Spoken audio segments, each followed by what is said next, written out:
My name is Sally Engel-Mary, and I am actually the Silver Professor of Anthropology at New York University, and I have done a lot of research on human rights and legal anthropology, where anthropology likes to kind of destabilize existing categories like gender and rights.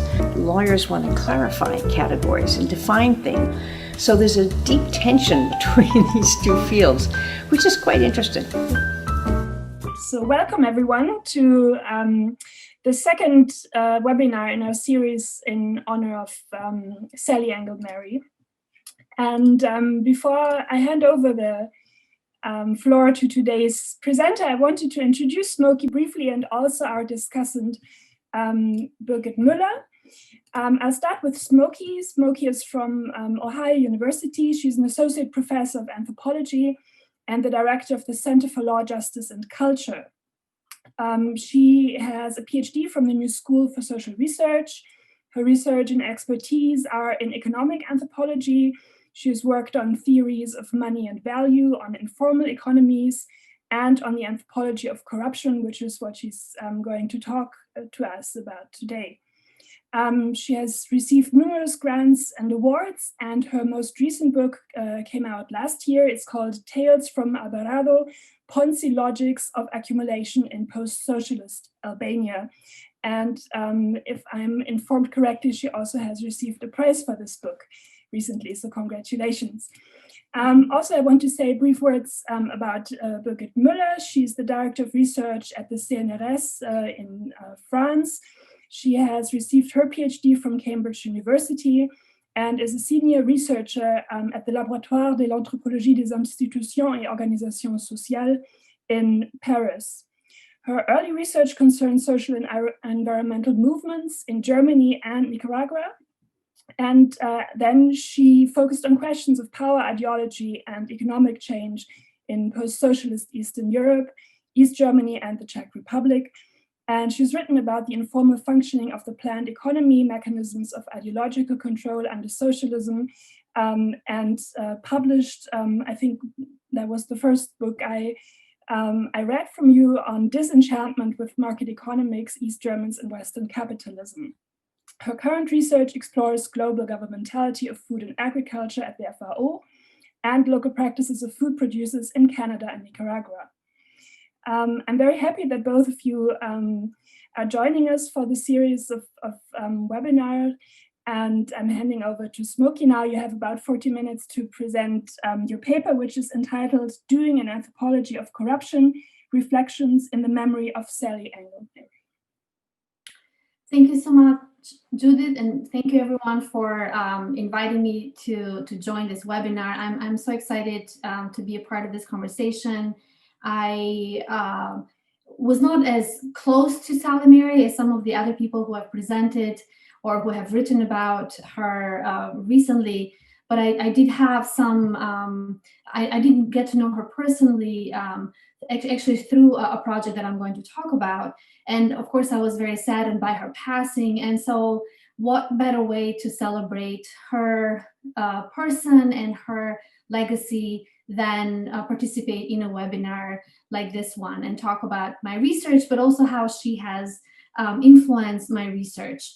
So just as I mentioned, I was lucky to know Dr. Sally Mary through the Indicators Research Network, which was a network that she ran with Kevin Davis and Benedict Kingsbury for a number of years. This was a research network of interdisciplinary scholars from all over the world who were doing research on indicators, different kinds of indicators. And at the time, I was finishing up my dissertation. I was a graduate student.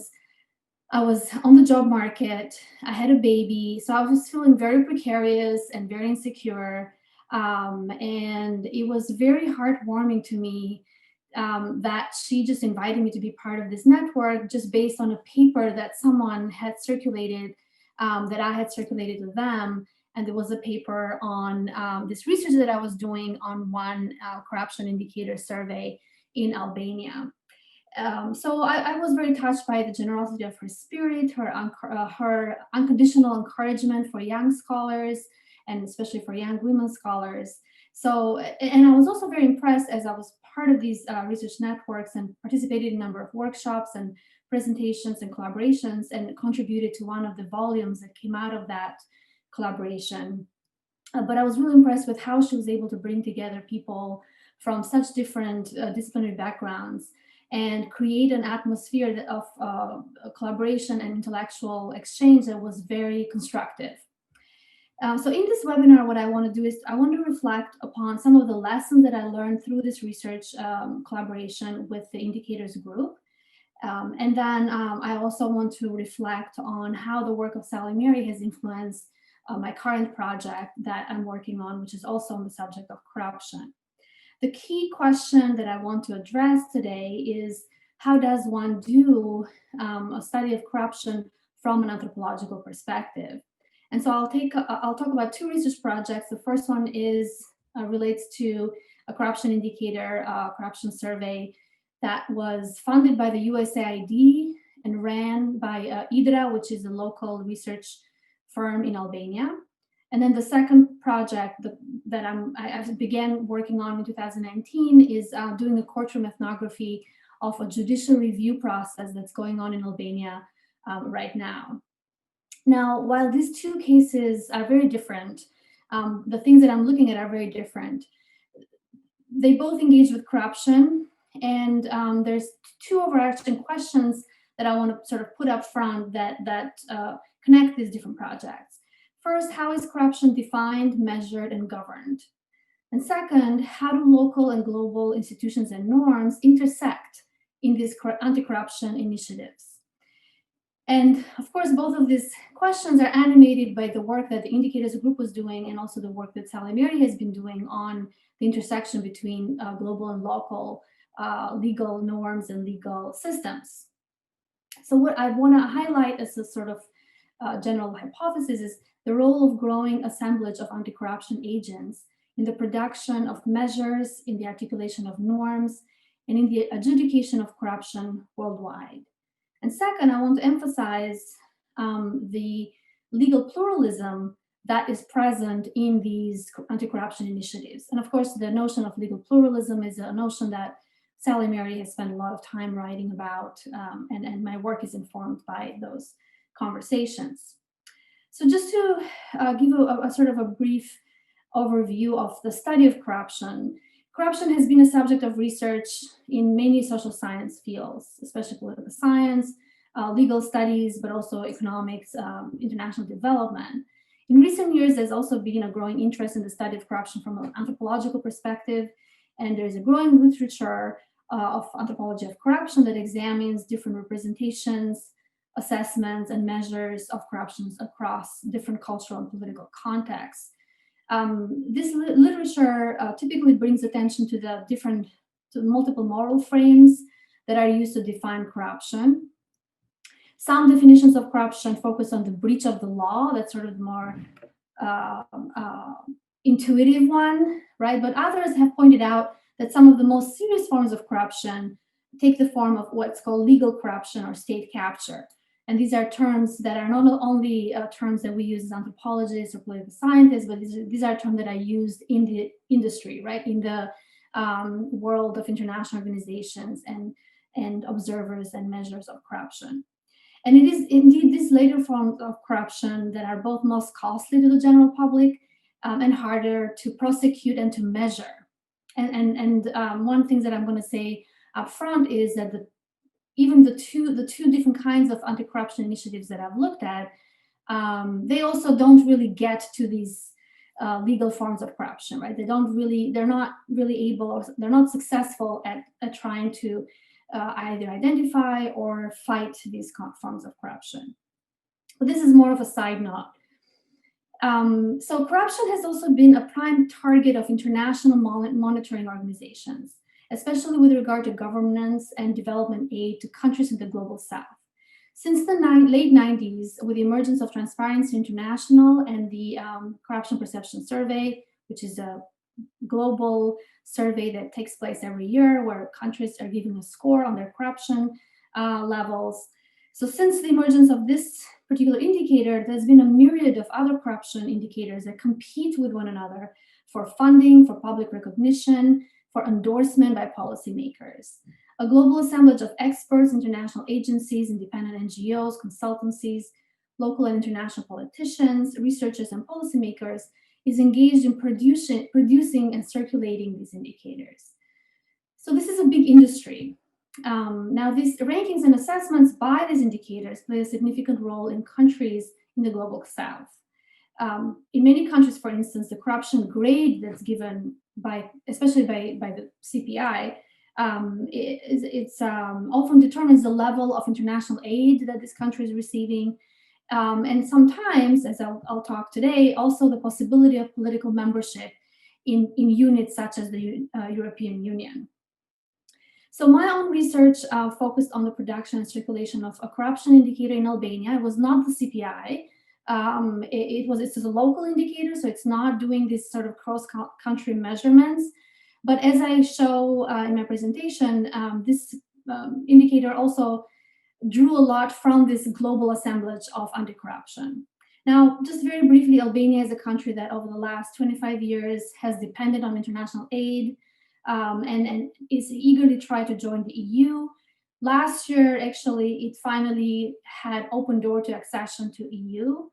But up until then, one of the things that has been constantly sort of used against the application was the corruption levels. So EU institutions were constantly bringing up corruption as one of the criteria for why Albania wasn't being admitted or wasn't being admitted to the path to accession. The indicator in question that I'm going to share this screen very quickly here. I don't know if I can, I hope I can do it. I'm going to share a couple of slides and then I'm going to come back to everyone see this? Okay, so this is the survey that I looked at. It's called Corruption in Albania, Perceptions and Experience. And it ran from 2005 to 2010 uninterrupted, and then there was some breaks, and then there's been a couple more editions later up until 2016. And so, as I mentioned earlier, while I was doing my work as part of my dissertation research, I circulated this paper that I did on this work through the Indicators Research Network group that was led by Sally Mary, Kevin Davis, and Benedict Kingsbury. And this research network brought attention to the politics and economics of production and deployment of indicators on a wide range of issues, from human rights to the rule of law, healthcare, climate change. And in the 2 edited volumes that came out of this collaboration, Mary and her co-authors drew attention to indicators as forms of knowledge and technologies of governance. And these were, this theoretical frame is something that actually helped me talk about the indicator that I was looking at. So as forms of knowledge, indicators are compiled based on specific assumptions about governance and transparency. So my research on the USAID IDRA indicator, for instance, suggested that the survey was a product of an anti-corruption assemblage emerging in the mid-90s, a network of quote-unquote global integrity warriors, as Steve Sampson has called it, that consists of experts, programs, institutions, and large amounts of funding to combat corruption. The USAID IDRA survey was one of the many anti-corruption initiatives that were sponsored at the time in Albania. And these were part of an umbrella of a program that was called the USAID Rule of Law program. So the funding for this indicator was coming from a USAID United States Development Agency.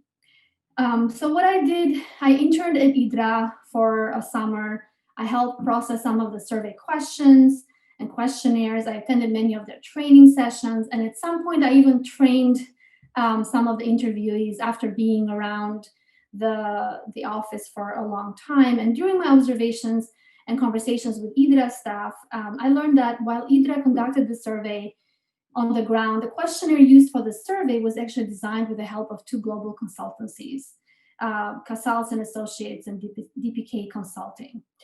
And then the original questionnaire of the survey was designed by LAPOP, which is a Latin American public opinion project based in Vanderbilt University. So these two consulting firms made sure that the questionnaire and the presentation of the findings and the final results aligned with this global language of anti-corruption and corruption. But and also a more close sort of study of the questionnaire and then seeing how it was being taught to the interviewees, I also noticed that the questionnaire aligned with other global indicators as well. So for instance, questions about perceptions of corruption are modeled after the TI-CPI, which is so the questions would be, how corrupt do you think is this institution? How transparent is this institution? So these are some kinds of questions that are sort of very similar to the CPI. So they're basically questions of perception. There is one important difference. The CPI typically would survey experts in a country, whereas the IDRA survey is actually a survey of the general public. It also includes public servants and judges in the courts. So the demographic is different, but the format of the questions, the forms of knowledge about corruption and governance that it's part of the survey is similar. And so this is a form of knowledge that privileges this perceptions as a form of evidence of corruption. So these indicators, right, of perceptions of corruption reinforce year after year that the perceptions are a form of evidence of corruption. And given that corruption, by definition, is an elusive activity, governments and international bodies have increasingly taken perceptions as evidence about levels of corruption. And of course, we can think about some of the gaps that emerge by using this form of measuring corruption.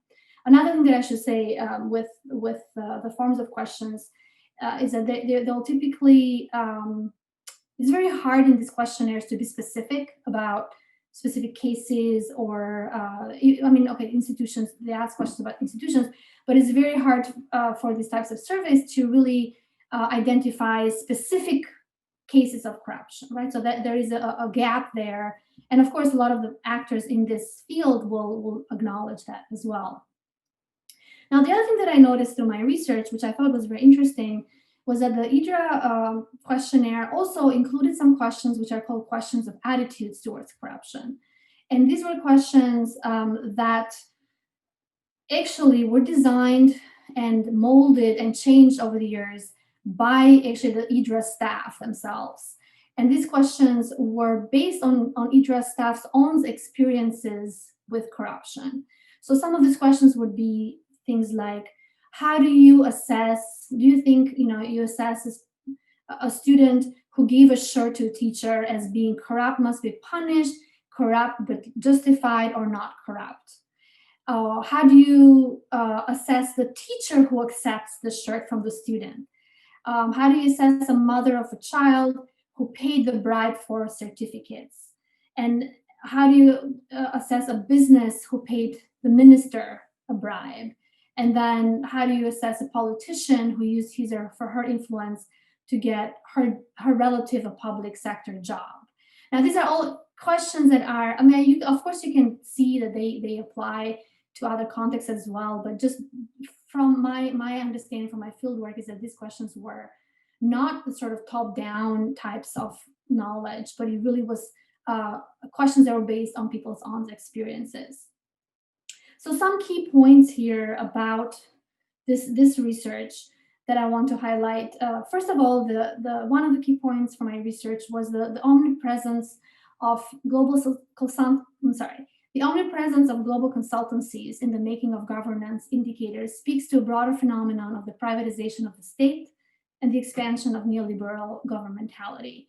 So these, the whole industry around indicators, so basically the way that IDRA's questionnaire was administered, funded, and so on and so forth, it really reflects the pattern of how this industry works, where a lot of this work is sort of outsourced to smaller research groups, but the forms of knowledge are actually, the templates are being sort of sent from north to south. So there's a clear hierarchies of knowledge in funding and also in knowledge, right, in expertise.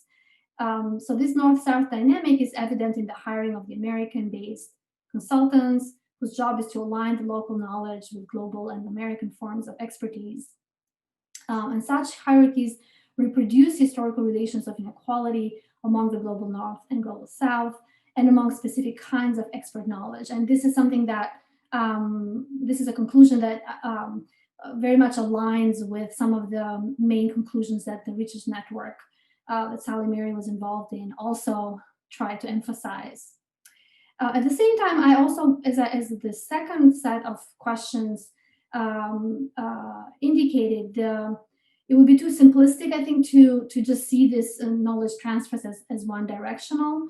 Indeed, the research of EDRS indicators over time also suggests that the center staff continuously engage in the creative labor of translating and repurposing corruption expertise to local scenarios, to local problems, and thus incorporating local ways of knowing, evaluating, and judging corruption into the survey questionnaires. So these practices then reveal a multidirectional process of knowledge production, and this process is also indeed fraught with friction, constantly changing and often shaped by intended and unintended actors and events. So for reasons of time, I'm not going to go into this here, but I also looked at how this particular indicator was used by different actors on the ground in ways that were sometimes unintended or unanticipated. So in this, sort of as a general theme in this work, I wanted to draw attention to how we can follow the social life of a corruption indicator by looking at the process of its production, its circulation, and its deployment on the ground. Okay, I'm gonna stop sharing for a second, and then I'll go back to some other slides. So one of the most significant impacts of the corruption indicators is that of the grade of countries that are considered for the allocation of international aid or for the inclusion, for instance, in the EU. So over the recent years, the European Union has placed corruption at the center of its decisions to admit new candidates. This has been the case for Albania as well as other Balkan countries. For years, the Albanian government continued to apply for the path to EU accession, only to be turned down on the ground that the country still had very high levels of corruption. Now, I should mention that the EU assessments don't just give a grade, right? They do a qualitative assessment. But one of the things that I've noticed is that actually EDRS survey is very well respected, and it's always included, its data, it's always included in these assessments. Like I said, it's not just one, it's usually a composite assessment, but that it sort of shows the importance of these indicators in producing this evidence for levels of corruption. So now, of course, corruption is also a problem for people in Albania as well. So it's not that this is just a external request, but one of the major requests from the EU to the Albanian government for accession was to conduct a judicial reform.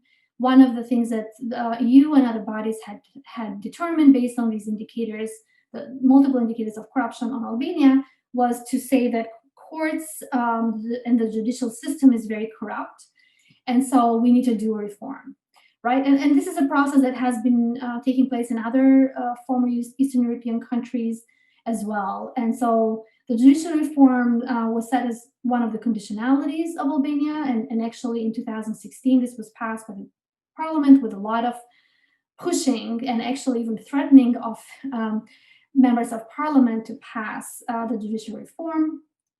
And one of the activities that was entailed in this reform is what is called a vetting process. So the vetting process is basically a process whereby sitting judges and prosecutors are being examined on the basis of three criteria. One is sort of professionalism and conduct. And then the most important criteria is the criteria of wealth. So basically there is, they have to self-report. There's a window of time that they have to be examined of how their wealth has progressed And I will show a couple more slides here to show how these are being assessed. So make sure that I'm sharing the right thing. So what I did in 2019 is that I began to look at this process that has started in 2017. And so I started to attend some of the sessions of vetting. There's different actors. I'm just going to list them because I'm going to use their acronyms a lot. So there's two commissions that were established. They were independent commissions. The first one is the Independence Council for Qualification, KPK, and then the second one is Appeals Chamber, KPA. So these two, I attended the sessions in these two commissions. And then another important actor is ONMO, which is the International Monitoring Organization. And so these are international monitors that sit so if you see this picture, the judges of the commission are at the back of the room, and then the woman who is on the left side is one of the international monitors. So there's always an international monitor sitting in every session. And they typically will ask questions, although they don't have power to change a decision or a ruling. So,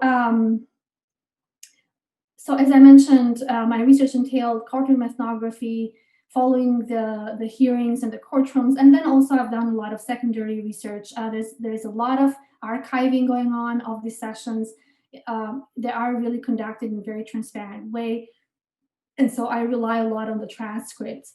But at the same time, by being there, I noticed that there are things that you see and you can observe from being in the courtroom that is not necessarily, you can't necessarily pick up on them by just reading the transcripts.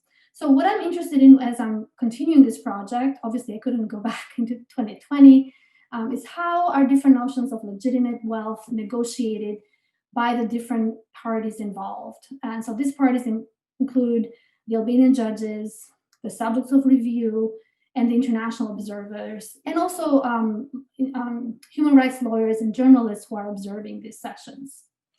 And second, how are different legal traditions and norms mobilized during this vetting process? And finally, how does legal pluralism play a role in these hearings? So my preliminary hypothesis is that the vetting process is permeated by the legal pluralism that emerges from a patchwork design of the judicial reform, which draws on European law, EU law, American laws, and local formal and informal legal norms. Now, very quickly, Sally Mary defined legal pluralism as, quote, a situation in which two or more legal systems coexist in the same social field. And this notion of legal pluralism originally was sort of talking about studies of colonial and post-colonial context where you had the colonial rule and local customs.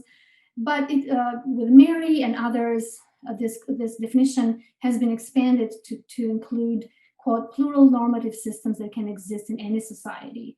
And this second definition is what legal anthropologists more broadly use to broaden the very notion of law, to include norms that may not be codified in official law, but are widely accepted as legitimate within a given group. So this vetting process, the vetting law in Albania, is a good place to observe how different normative systems intersect in the making of systems of the courts. Based on my observation, the legal pluralism is intensified in the courtroom, where local informal legal norms around wealth and family obligations are frequently invoked to justify questionable forms of wealth. This legal pluralism often translates into a clash between multiple forms of accounting, multiple notions of legitimate or illegitimate wealth, and a fuzzy cultural landscape of what counts as gifts, obligatory payments, and how do we know when something is a gift or a case of money laundering. So I'm going to share a couple of observations and talk about just two cases that I observed more carefully. One observation is that judges and defendants alike draw upon local cultural norms, such as filial duty, patriarchal family, and also they point out to recent informal economies that are considered legitimate, such as remittances and gifts.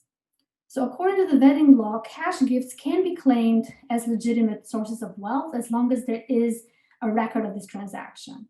But often providing such evidence is impossible, given that gifts given between family are often not recorded, right? They're based on oral agreement. So the case of prosecutor Zechir Hoda is one case in point.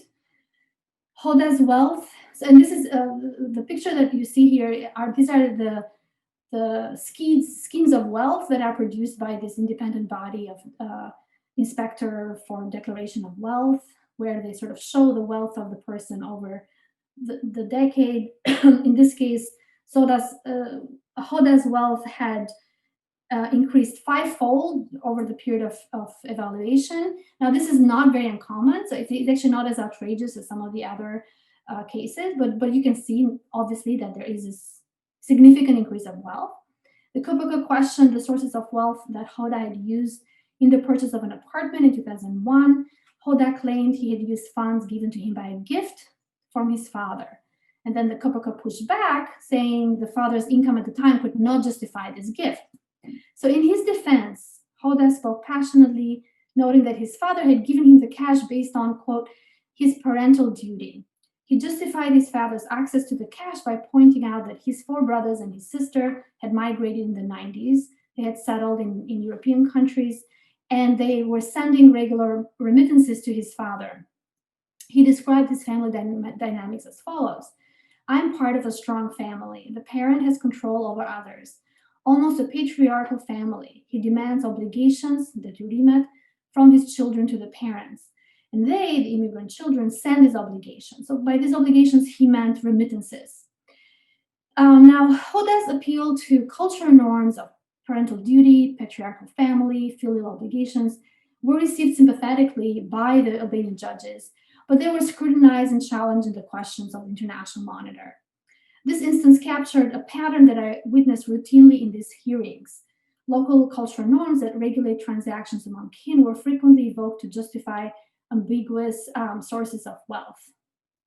Another frequent source of wealth was remittances, which I already mentioned. In this case, this form of wealth indeed has played an important role in Albania's recent history and economy.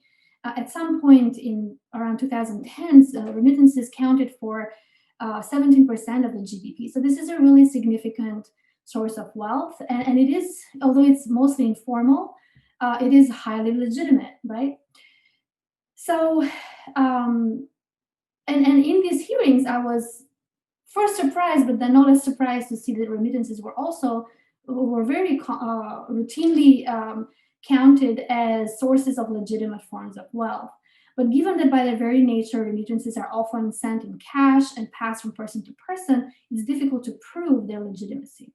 So the demotion of prosecutor Antoneta Sevdari is a case in point, and this is my second last example.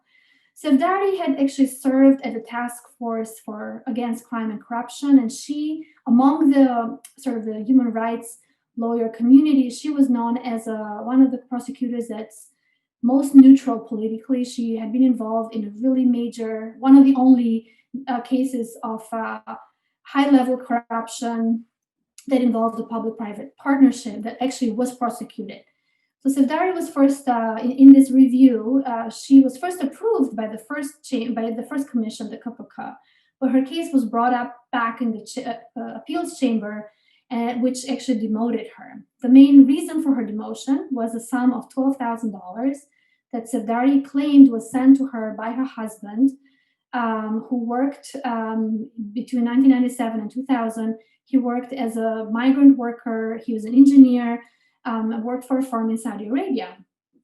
While Sevdari provided evidence for the source of money, she provided evidence that this money was sent from Saudi Arabia to Albania, and it also provided evidence that her husband had worked for this firm. She had no evidence that taxes on this amount were paid to the government, right? So according to her, the taxes should have been paid by the firm, but she had no documentation of that. Now, of course, the KPA, which is an appeals chamber, deemed the evidence insufficient and demoted her for this reason. Whereas the International Monitor, however, wrote their first ever objection to Kapara. They don't, as I mentioned, they don't have the power to cancel their decision, but they can write opinions. And so they stated that actually there was sufficient evidence for the remittance transfer, and that the amount in question was too low to be considered sort of as a penalty for the non-payment or lack of evidence of payment of the tax.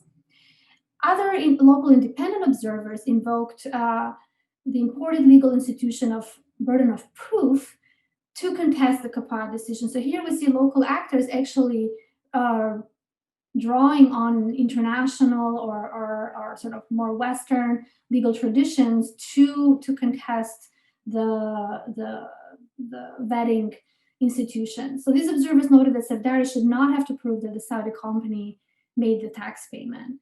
And also one dissenting opinion by the Kapara, there was only one judge that dissented, she echoed this point too, and she also pointed out the difficult conditions of migrant labor at the time and the specific context of Saudi Arabia, their lack of human regard for human rights. And so she actually drew on this sort of more cultural, historically specific elements or data to dispute the decision. Now, the Safdari case was an exceptional case in that different actors appealed to different formal and informal norms, often reverting their established roles. So local judges actually raised the bar on evidence for tax payment, and they took a more cold reading of the law and took strict, whereas the international monitor called for a more gentle application of the law, taking into account the sort of the context, the history. And then finally, local observers appealed to imported legal norms such as the burden of proof to contest the commission's decision. Okay, so I'm going to share some concluding thoughts, but I'm going to stop sharing this so we can come back to the collective. So just in conclusion, what does this say about doing an anthropology of corruption, and how can Sally Mary's legacy help in this endeavor? For one thing, both cases I discussed here highlight a theme that was very much a concern to Sally. The interaction between various regimes of law and power, the power dynamics between these regimes of law. In her recent work on indicators, Sally rightfully saw that how the neo-colonial power relations continue to play out in the realm of the production and deployment of governance indicators, which are supposed to be objective, right, statistical rather than political. By looking at the making of these measures, whether that is drafting of a corruption indicator or the drafting of vetting laws of judicial reform, we can identify and question the forms of knowledge and the technologies of governance that materialize through these processes. Second and last, the study of legal processes such as judicial reforms in EU candidate countries reveals the relevance of the notion of legal pluralism in a wide range of legal processes that involve multiple layers of formal and informal legal norms. The vetting cases that I brought up here are classic examples of the anthropologist's dilemma. Is this a gift or is it a bribe? Right? But rather than engaging with this dilemma from a sort of culturalist perspective, I would argue that the task of anthropologists here is to do the work of thick description of the context that helps to determine the assessment one way or the other, and also that helps us understand how different actors are approaching these questions. So for instance, my preliminary observation suggested that such work of thick description is indeed being done by the actors on the ground themselves. So this is the kind of work that I, as an anthropologist, want to sort of bring into the study of these legal processes. Thank you. And now let's open it up for commentary. And I'm looking forward to hearing Birgit's commentary. Yeah, thank you very much, Smoki. I think we'll listen to Birgit first before we open the floor to everyone to ask questions and give comments. But thank you very much for this very interesting talk, and I'm handing over to Birgit now. Okay, thank you very much.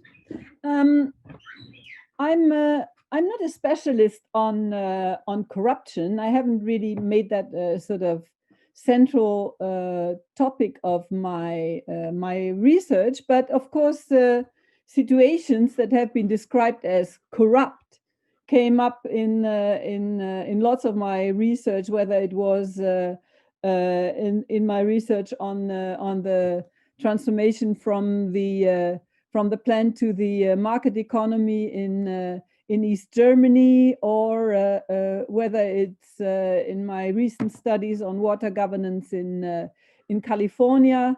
The word corruption appeared quite often.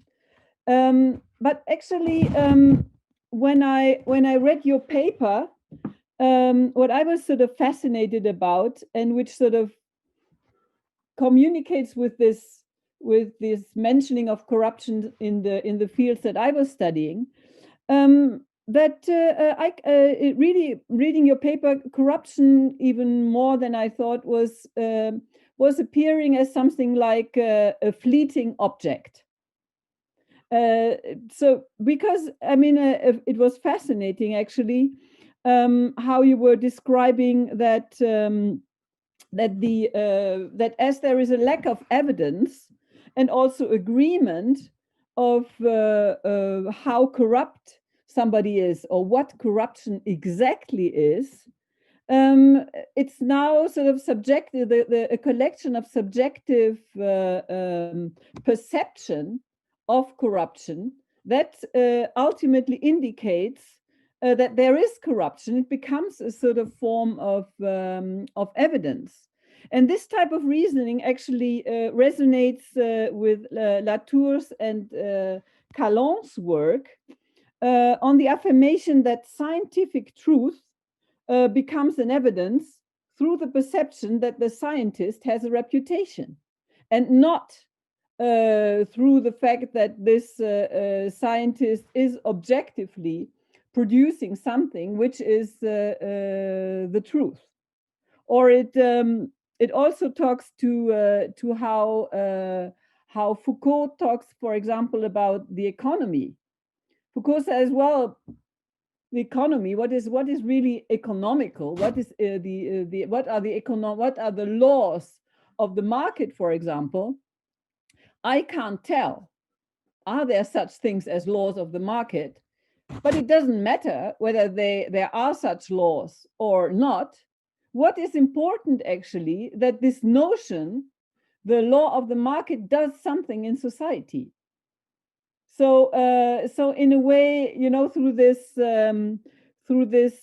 collection of subjective perceptions, this is corrupt. This already does something in society. And so the mentioning, the measuring, the combating of corruption can actually be observed and analyzed, even if we can't really observe and analyze corruption itself. And that I really found pretty interesting. You know, as a continuing to think through the paper you were presenting. And then, of course, we can look at different interpretative communities and publics for whom corruption and anti-corruption exist as significant objects of knowledge, concern, and practice. And this, again, can be observed in action, and their discourses and interactions analyzed. And so, in your paper, it was interesting, you know, how the national and the international communities of interpretation were sort of different, using this sort of playing with that object corruption.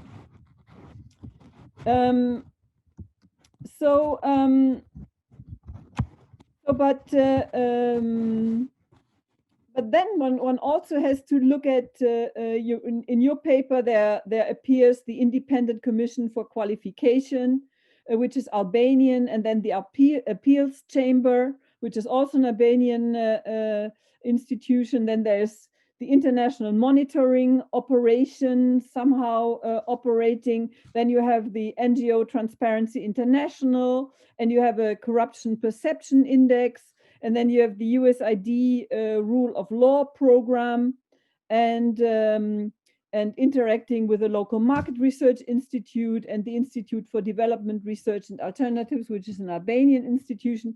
So who are all these institutions is also an interesting thing to look at. You know, what is their what are they doing? Who is sitting there? How are they financed? And so if we ask that question and we look into finding out about this about their positionality, really, then we can then it becomes interesting to see which transaction does which institution categorize as corrupt, and so which is then a perspectival, evaluative, and performative question. In relation to that, I found I'm reminded of Janine Wedel's work on Poland. Poland in that work that came out in 1986, and where she was actually pointing out that what is legal is often not considered moral, and what is illegal is often considered moral in Polish society at the time, in still socialist Poland. And actually the dialectics of corruption and anti-corruption is in constant movement, as each anti-corruption effort transforms the logic of corrupt practices, and each corrupt practice calls for new kinds of anti-corruption measures. So she then she comes then to say that a little bit like you said, the perception is all what matters. She then comes to argue appearances are what matter. You know, how this corruption and anti-corruption is performed as a performative act, and that can be looked at and can be studied by anthropologists. But corruption and anti-corruption also act on societies, and how they do it can be analyzed. Elizabeth Harrison argued that the ability to define corruption as a gift or social duty or something other than corruption signifies actually power. If you are there in this position of definition, you have power. And even if this is regarded by other people as unacceptable. So it is actually no pure coincidence that it was a female prosecutor who was condemned by the local anti-corruption commissions, as you in your example, and defended by the international observers. So was she kind of weaker? Did she have less power in Albanian society, that she ultimately came to be condemned by on the national level, and then the international community decided that she was that she should be actually upheld and not persecuted.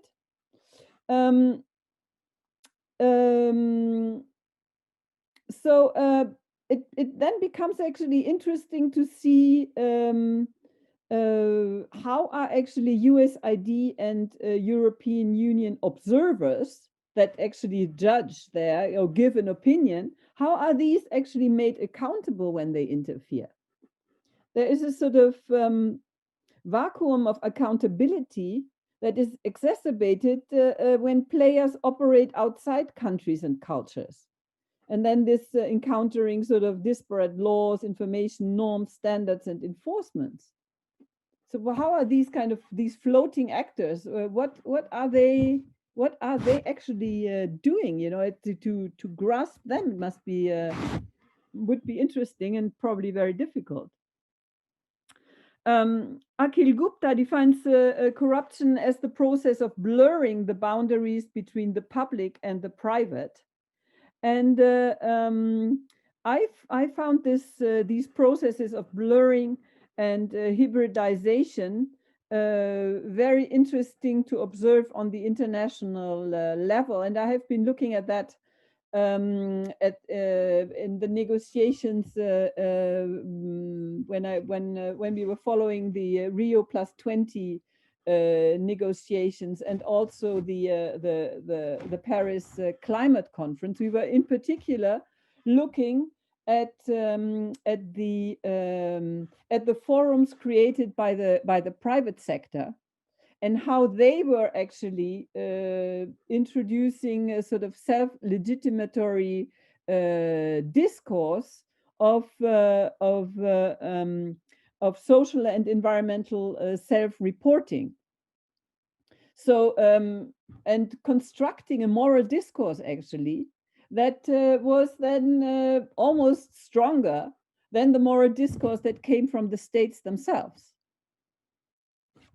So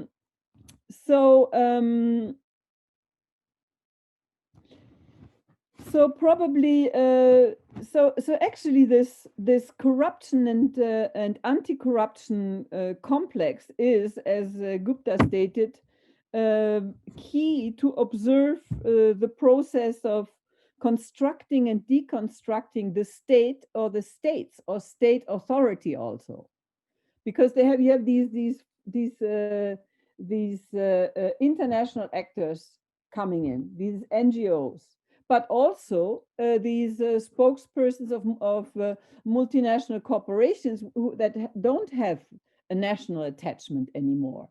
Sometimes the French still say Total is French, but this is nonsense. I mean, the same thing as Air France is not French at all anymore.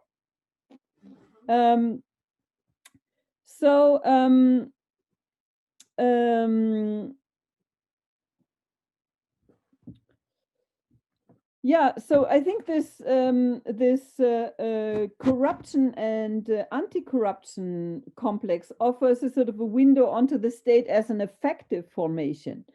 And but how about the international observers and evaluators? How is the state remade and re-evaluated through these international private and public actors? Ultimately, the fleeting object of corruption not only points to conflicting normative scales and complicated and often incongruent notions of justice and legitimacy, but it actually constitutes a field of controversies about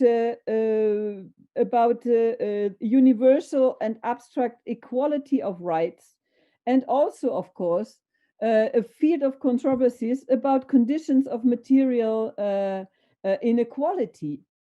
And so what happens, who is actually ultimately the losers of these processes of corruption and anti-corruption evaluations? I think this constitutes a field of controversies which is really worth scrutinizing. Voilà. Thank you very much, Birgit. I would open up the floor for everyone to ask questions, and while I'm collecting them, maybe Smoki, you want to reply to what Birgit has said? I was going to ask if it's possible for me just to reply to a couple of things, and then say everyone who wants to say something or wants to ask a question, could you use the chat function and just put an exclamation mark there, because then I know the order of people. You can also raise your hand, but I prefer the chat function. Okay, Smoki, go ahead. Yeah, Birgit, thank you so much. This is really rich response and questions for me to think about sort of further. I should say one thing, that I did my research on indicators and I sort of put it to the back burner, and I didn't think I was going to go back to corruption again. And then I sort of stumbled upon the process of the judicial review. And I thought it was very interesting because I thought one of the things that's interesting about it is that it's actually trying to deal with corruption in a different way. So some of the issues that I had with indicators, I thought would be addressed better through this kind of review, because the indicators, as you mentioned, there is a really big problem about measuring perceptions as a way to measure corruption.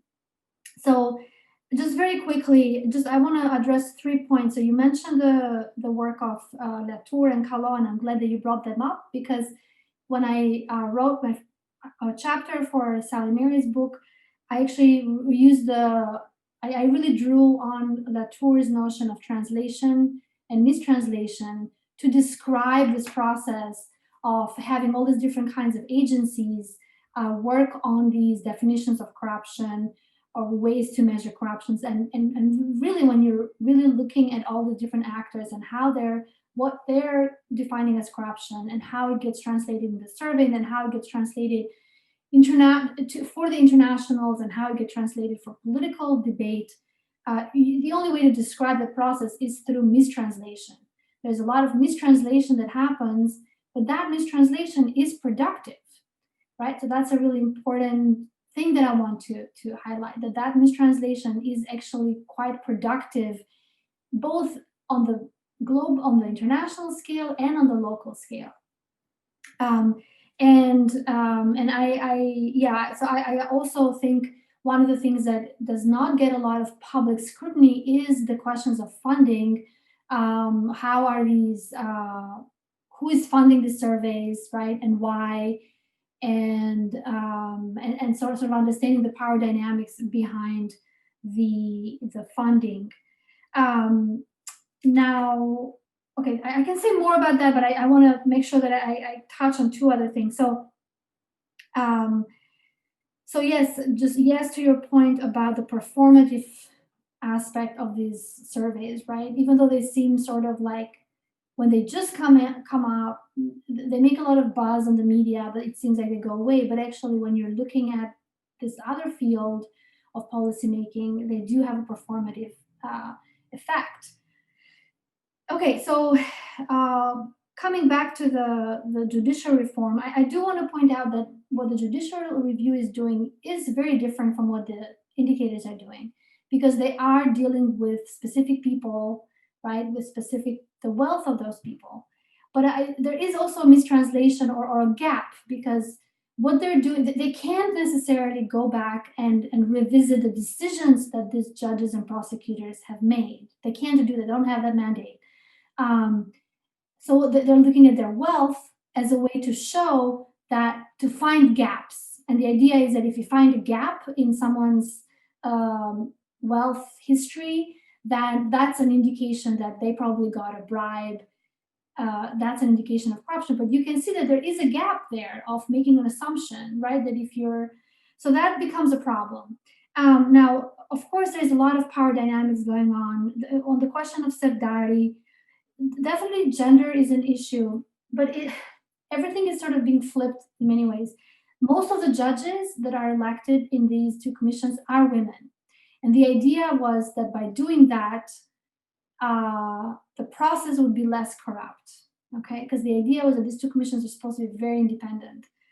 So that's one thing. But yes, with Safdari, people that are sort of not the judges and not the Safdari herself, the people who are independent observers, basically will say that the reason why she was demoted was not because of that $12,000 and not paying tax on remittances.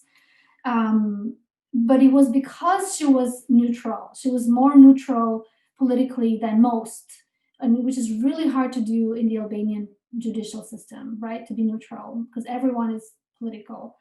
And so everyone saw this as a very unfair judgment. And it was the internationals that supported her, but it was also a lot of local human rights lawyers or observers, other judges that were to her defense. But absolutely, that case shows the different power dynamics and how the framing of the judicial review doesn't necessarily the whole point of the judicial review is that it has to be that it was framed in such a way that it would avoid interferences, it would avoid political decisions, right? But actually, it looks like that framing maybe has failed to do that. And then, okay, the last question about basically the role, what can we think about the state and all, especially in relation to these different entities, international organizations, private organizations. Well, interestingly, I think what I would say is that the state in Albania definitely is undermined by, but that's been going on for 30 years, right? The state doesn't have as much power because these international organizations have a lot of power. But what has happened over the years is that local politicians have become really savvy at using international organizations, international institutions to pursue their own agenda. So I think with the judicial reform, actually the incumbent government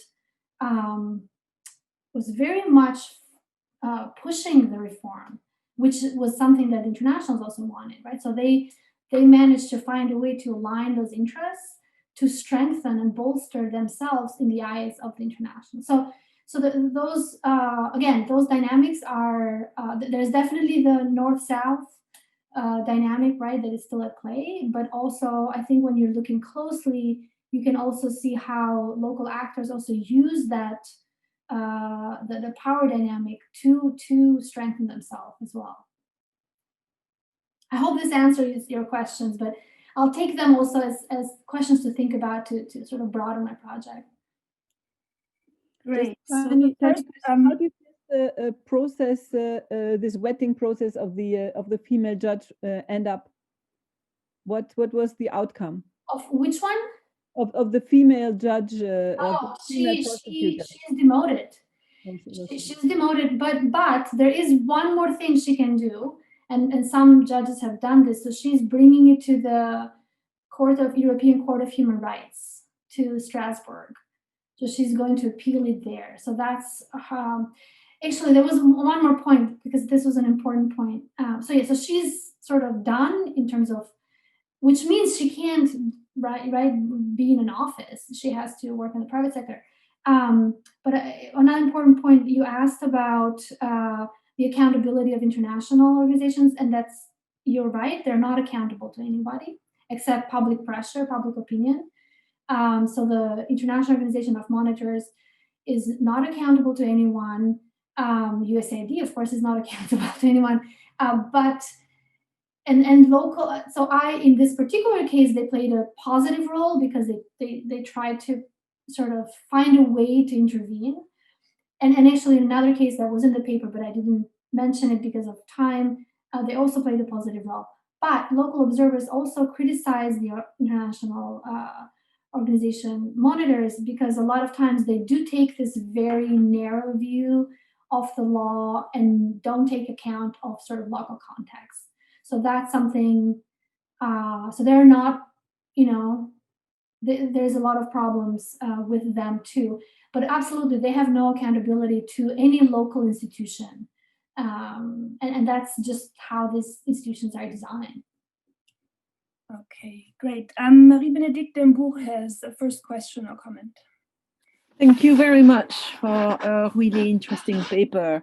I'd like to start with a very, very, very basic question, but maybe I'll ask you to answer it in respect to something in particular rather than anything. But I mean, you did mention early in the paper that you had both done a lot of research on documents, and then you had also attended and visited the institutions and see how they worked. And you said, well, I learned a lot from the papers, but then there were things I would not have known without having been there. And I was wondering whether you could expand on what you would never have discovered in the papers.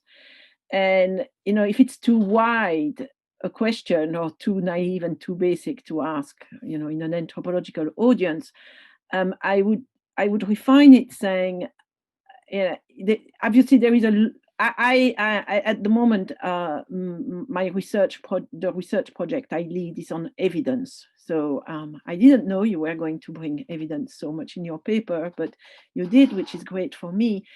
And if I can refine it, what within this whole field of evidence, burden of proof, what needs to be proven, how the assessment is going on, what would you what did you get by being there that you would not have got just by reading judgments? And maybe another question I have is also doing with evidence, as it's my concern at the moment, is did you feel that this legal pluralism that you describe in respect to agreeing or not agreeing on what constitutes corruption also is something which exists in respect to this regime of evidence? You know, what is a proof, who should bring it? Is there a huge diversity of views? Thank you. Thank you, and I watched your presentation before making mine because I was thinking, there's been one already. So I thank you for being the first to start this webinar. But yeah, I think these are all very important questions. So in terms of the courtroom, what did I gain from the ethnography? So some of the things that I mentioned in the first case about this very specific appeals to sort of more cultural, historical context, that comes through more strongly in the courtroom than in the transcripts. So there's this one journalistic network that is documenting every single hearing, and they're writing a transcript. It's published. It's a public archive. And I know the journalists who are writing them, right? So I know that they're very thorough. They do a great job, and it helps me a lot because I can look at transcripts of hearings that I'm not able to attend. But when I attended that same hearing and then I read the transcript, right? But I also took my own notes. I noticed that just by the genre, right, of what they're supposed to do and what I'm supposed to do, is that I wouldn't be able to catch some of these cultural references. And these cultural references, I would say, okay, there's two orders, right? So there's one is this, people are trying to say, well, in our culture or in our society, right, we are expected to do X, Y, and Z, right? So they're making these sort of claim, appealing to sort of cultural norms. And some of these norms are traditional norms, like this guy, Hoda, who was talking about filial duty. I was shocked. I was like, wow, this is like as if I'm doing this is like he's an ethnographer. And I'm like, he's essentializing Albanian culture, because not everybody in Albania, right, would actually speak like that. But that is a reality. So actually also my own knowledge, right, of Albanian culture and history helps me to situate these different claims.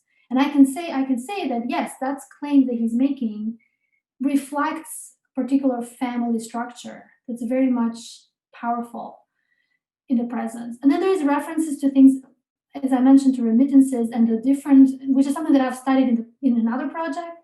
So I was very interested in seeing how people are referring to these remittances and how they're framing them, how they're talking about the obligations that migrants have. And also, so there is something that you can get in the courtroom, that's this particular consensus between the defendant and the judges, because the judges actually recognize these claims because they're from Albania, because they're part of that society. So I think that's really important. And in some ways, I mean, if you want to sort of read it in the broader scale, you definitely see that the local voice and the local culture, not in a traditional sense, but just cultural norms, are being taken into account in this process. but then also Can I sometimes. just ask something on that? And you wouldn't see it from the transcript, so it's from the body language that you see it, or is it because Sometimes, they skip words in their transcripts? right. That, and also because the transcript has to be focused more on the facts and the numbers and the laws rather than these sort of more personal statements, right? And sometimes you do. Sometimes they are mentioned. The transcript would say, this prosecutor defended himself by saying X, Y, and Z. But it's not emphasized as much as you feel it in the courtroom. I think that's one of the, at least that's what I noticed in some of these hearings. Does that answer that question? Okay. And then on the question of evidence, yes, I mean, but this is where also things become murky. And in some ways, I feel like some of the things that are happening in this courtroom are sort of classic questions about corruption.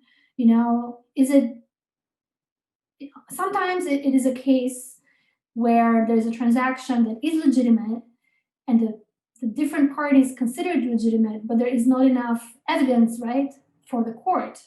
So it doesn't translate in the legal language. So the case of Safdari, I think, is like that. So everybody outside of the courtroom said, of course she doesn't have a proof of the firm paying a tax to the Saudi government. I mean, which Saudi firm would be transparent about paying their taxes? They probably didn't pay their taxes, and it's because that's how the Saudi companies work, right? But there is no way to prove that. And so so the question of evidence, I think sometimes it's to the detriment of the defendants, but sometimes people are very creative with creating evidence. So for instance, there was a number of cases that I observed where people claimed, this was a gift from my mother, this money that I got, or I sold this apartment to my mother, which actually within Albanian culture, that just sounds so weird that you would sell your apartment to your mother. I mean, based on the same sort of cultural social norm, it just sounds very weird. But people would produce evidence. I mean, it's very easy to produce evidence in Albania, and it has been really easy to produce evidence in the last 20 years. So the question of evidence is key, but there's also I think that a big issue here, and this is not only an issue for Albania actually, is the sort of the trust. How much does the public trust the evidence? Now, one thing I think that the process is trying to do, and I think it will have repercussions, is to establish that trust, to create this norm, to create this process, and to create certain norms about what is acceptable and not acceptable transaction by the judges, to create this new culture, because there's been such a erosion of trust in institutions and such sort of turning to go back to Birgit's comment about the sort of the illegal things being legitimate. There's been 20 or 30 years of doing things informally and considering that as the legitimate way of doing things, that it's really hard to sort of recreate, to establish a new culture. So one of the things, I'm going to another direction here, but I think one of the things that I'm interested to see going forward is, my sense is that a really important goal of this process is not only to clean out the corrupt, right, the bad apples from the good apples, but I think it's to create a standard and to create trust in the institutions and to create sort of solid institutions that if you're a judge, you know that you can't get away with this practice or that practice going forward, right?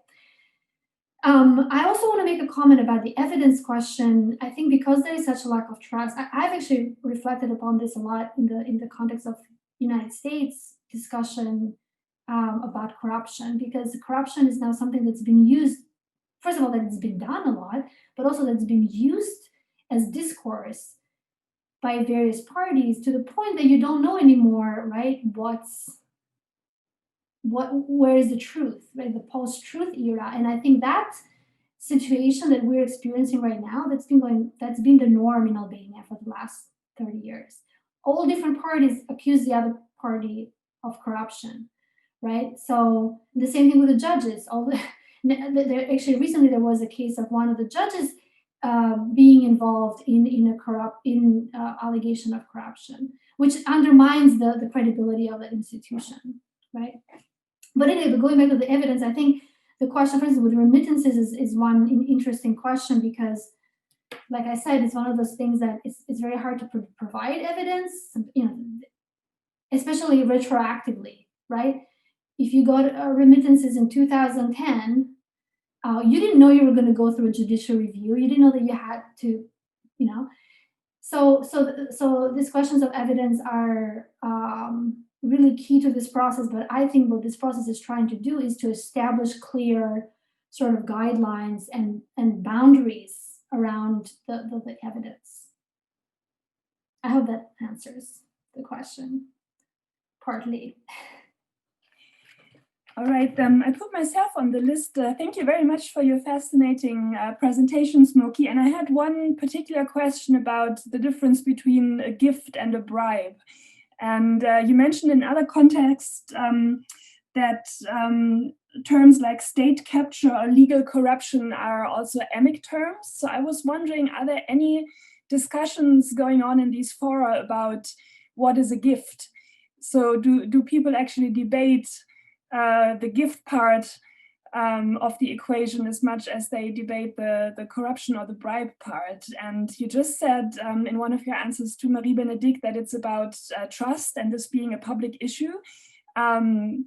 And I know from having worked in post-socialist contexts that there are, of course, culturally different ways to deal with gifts and to phrase something as a gift or not. And so I was wondering, are these negotiations going on in the courtroom as well? And for example, how does the international observer relate to that? Are they always on the same page in this regard or not? So I would like to hear a bit more about this. Thank you. Thank you for the question. Okay, so I'm going to start with your last question, because that's the simplest one, easier one to answer. The international monitors are usually very unpersuaded by the gift claims to the gifts. So that's sort of easier they're more consistent with that, I would say. I think in the case of Safdari, the roles were reversed, because typically it would be the Albanian judges that would be a little bit more lenient and more understanding or more persuaded by the sort of circumstances. And usually international monitors, I think that they've decided that they have to be sort of just be hardcore and take the hard line. But then when you start to hear the cases, you realize you can't actually be that hard line, because it is true that a lot of people do give remittances to their family. This is a reality. And I would never, and most people give it to them in cash. Nobody thinks, because it is family, no one thinks about making a record of it. So that's, I think, so what I noticed was that there's actually quite a broad consensus around that. But there are specific cases where it becomes pretty obvious, maybe not using the legal sort of framing, but informally, among the people that I was talking to outside of the courtroom, which were journalists and human rights lawyers, to them, there are certain cases that are very clear that this is not a gift. So, for instance, I mentioned this example of this one prosecutor. I don't remember his name now, but he was clear actually, because by law you couldn't, and also by precedent. So basically, there has been a precedent over the different cases of acknowledging and accepting the claim that this gift was this amount of money was a gift from my parent or from my brother, migrant brother, right? And they have to maybe provide a statement that they gave this gift. And the other thing that the commissions that do the investigating, what they have to do is they have to show, or they have to see that the person who gave the gift had the means of giving that gift. right? So that's the only way that they can prove, going back to evidence, that's how they prove that that is a legitimate source of gift. So, I mean, I think, like I said, the one thing is accepting a remittance gift is a very widely accepted cultural practice. So that's very evident in the hearings and the discussions. But then also what's known, and it's not necessarily, it's accepted as this is how things go, not necessarily considered legitimate, but this is how things go, is that a lot of times businesses, people in the business world will pay someone not in cash, but in an apartment. So that's another thing that's very questionable, right? So that's known as a practice and accepted that this is how things work. It's not necessarily considered legitimate. And actually, I think that what I see as a change in public opinion and public discussion is over the last 5, 6, 7 years, there's actually been more questioning of those kinds of gifts.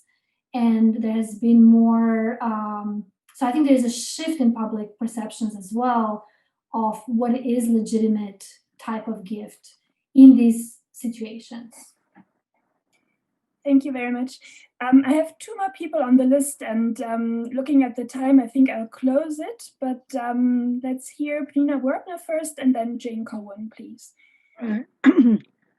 I don't expect an answer to this question, but I think it would have been useful to have a broader historical context. I don't know much about Albania, but it has a reputation for being a very corrupt kind of society, and getting gifts like the ones that, in the cases of from a father or a daughter, don't seem to me to be particularly horrendous. One expects corruption to have more of a political meaning. So, what was it like before? I mean, what was the court system like before independence? Before, and in what sense has there been a major shift? Because it seems to me that these are, in a way, rather trivial accusations of corruption compared to the kind of things one would expect, like, expropriating funds from the state, which would be a much more corrupt practice in which people assume even when it doesn't, they don't have evidence for. So what has changed? I mean, during the communist era, what were the courts like? I just couldn't catch the trajectory. Yes, and I think for the reasons of time, I didn't go into the history, and I think you're right, is a very important aspect. Again, I can't cover the whole range, but so the major change, of course, was a very drastic change in system from a command economy to a market economy. Migration has been a really big phenomenon since the 90s, so that plays an important role. I think, and also that there's been a big change in the law, in the judicial system, in the way that we even define what's legal and illegal, right? So that's, and actually that has been something that wasn't addressed for a long time, but there was also been an effort to do away with the communist system of law and create new laws, and all of these new laws, and the whole judicial system has been reborn and reformed based on other laws, right? Not on communist law. So that's one aspect. In terms of the transition, economic transition, of course, so that is, you're right, there is the major kinds of corruption have to do with public-private partnerships, with allocation of public funding. But those kinds of cases, right, they're not being adjudicated by this vetting process. And that is a gap. So the only way, and maybe there was other ways, right? So this is a question, like, is this the right way to root out corruption in the courts? But I think the motivation behind doing it the way that they're doing it is that there's been complaints for 20 years that the courts are very corrupt, and that we need the courts to hold the politicians accountable. And as long as we don't have a good court system, right, then we can never get justice because there is a record of impunity of politicians. And so the idea is this vetting process is not examining the politicians or the contracts. It's examining the judges so as to clean the courts, right? But as I mentioned in my presentation, there is a gap there, because just because someone has some wealth they can account for, that doesn't speak to how they adjudicated this particular case or that particular case. But they don't have the mandate to do that for reasons that I don't know specifically, but I think part of it is political, because in order for the reform to pass, the incumbent party has to agree with it, right? So some of these, the way that the reform is being framed, of course, some of the questions are political. I know that there is more to say about this, but I know that we're running out of time, but thank you for the question. Jane? Yeah, so thank you, Smoki, for a really fascinating paper with very, very many, amazing elements. I have kind of three short comment at the beginning and then a question at the end. I mean, the first thing I want to say is that I am quite fascinated by the methodology, which not your methodology, but the methodology of the kind of corruption index, which places so much emphasis on the perception of corruption. In a week in which we've seen the uprising of Trump supporters based on, very strong perceptions that the Congress is corrupt, that that voting officials are corrupt without any kind of evidence. So you can see that the power of perception, can be extremely strong with really virtually no evidence. So it's extraordinary that the methodology which is being used, is based so much on the perception of corruption. I mean, I could say the same thing about Boris Johnson's government, which is being accused of corruption in many, many different aspects, including the handling of COVID. But, would that, kind of, anyway. So that's a point really about the wider methodology which is being used. In the Sevdari case, I mean, you said that the processes are about creating confidence in institutions, and I think that makes perfect sense. I'm sure that's right.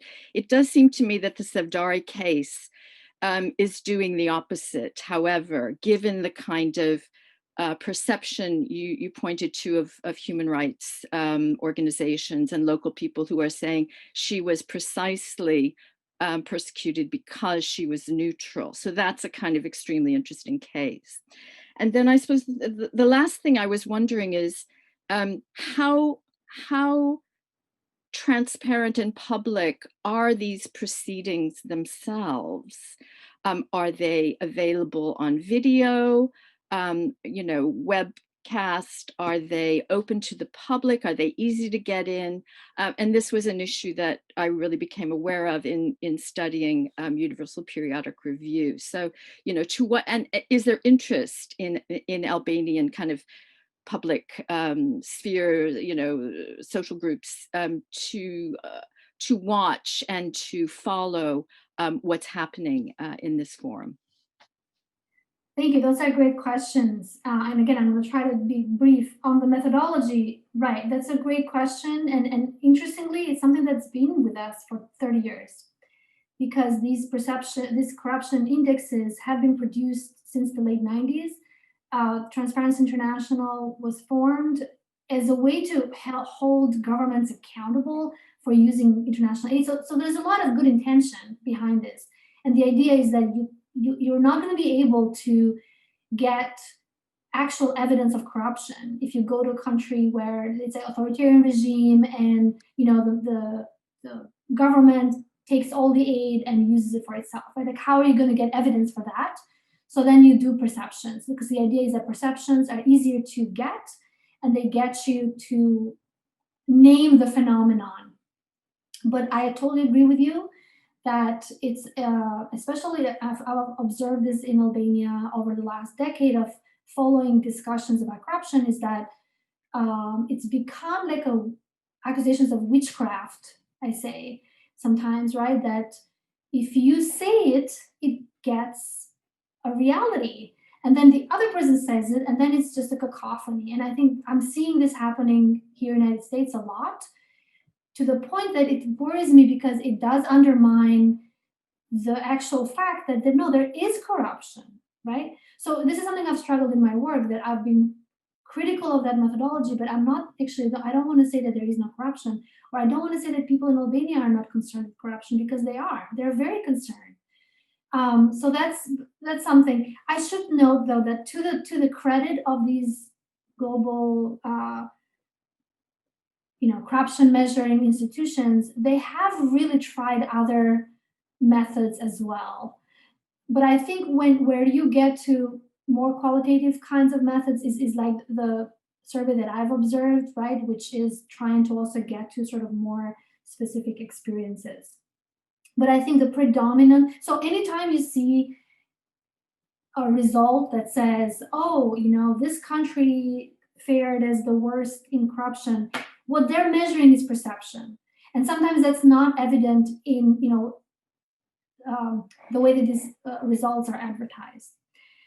In the Serdari case, absolutely, I think that it does undermine the legitimacy of the process. I think the people I talked to, they absolutely felt this was, like I said, that this was a motivated, and because she was neutral, there was no party that could sort of protect her, because the judges that are the appeals chamber judges are not, they're actually from different parties. I mean, they're seen as being more loyal to different parties. So it's not just a singular one party dominates in that appeals chamber.